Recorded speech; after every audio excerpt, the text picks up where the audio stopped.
তুমি যেই মানের কাপড় পরো বউকে সে মানের পরাবা। এটা হলো পাওনা নাম্বার 2। 3, অলা তুকাব্বে, বউকে কখনো কটু কথা বলো না, গালি দিও না, নিন্দা করো না।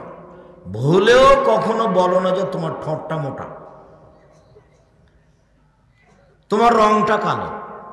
একবার বললে 10 বছর আপনাকে ভালোবাসবে না। বুদ্ধি কম, প্রশংসা প্রিয়, বেশি প্রশংসা করেন।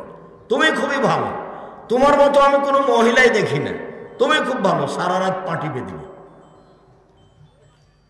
কিন্তু আপনার বোকামির কারণে ও সুযোগ পায় না, তখন কষ্ট পায়। জিজ্ঞাসা করলে বলে আমার স্বামীর মুখ খুব খারাপ। আপনি উঠতে গালি দেন, বসতে গালি দেন, নিন্দা করেন, তা আপনার মুখ কেন তো খারাপ? নির্বাচন করে করে মুখ খারাপ হয়ে গেছে, পশু প্রাণীর মতো, গরু ছাগলের মতো হয়ে গেছে, বিবেচনা করতে পারেন না। জীবনে কোনোদিন বউকে গালি দিবেন না, মারবেন না, নিন্দা করবেন না। ও শান্তির তৃপ্তির বস্তু। আমি এ কথা বলিনি, এ কথা আল্লাহ বলছে। আমি তোমাদের স্ত্রীদেরকে সৃষ্টি করেছি, তোমরা সেখানে শান্তি পাবা, তৃপ্তি পাবা, এই জন্য। আবার মুকসাদুল মুমিনিনে যে নিয়ম লেখা আছে সেটা বাতিল করে দিয়েছেন আল্লাহ।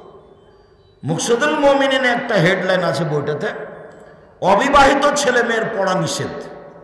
তো যে দেখে সেই পড়ে, যে দেখে সেই পড়ে। কিরে এখানে কি আছে? কেন এটা হেডলাইন? হেডলাইনই মিথ্যে, হেডলাইনটাই মিথ্যে। অবিবাহিত ছেলে মেয়ের পড়া নিষেধ, তো ছেলে মেয়ে সবাই দেখে। এখন পড়ে দেখছে নিচে লেখা আছে,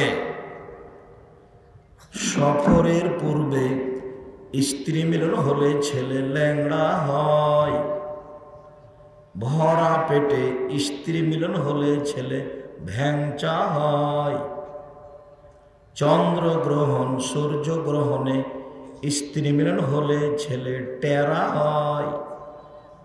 এইভাবে কয়েক পৃষ্ঠা যাবৎ লিখেছেন। আল্লাহর হস্তে সবটা কথাই মিথ্যা, একটা সত্য না।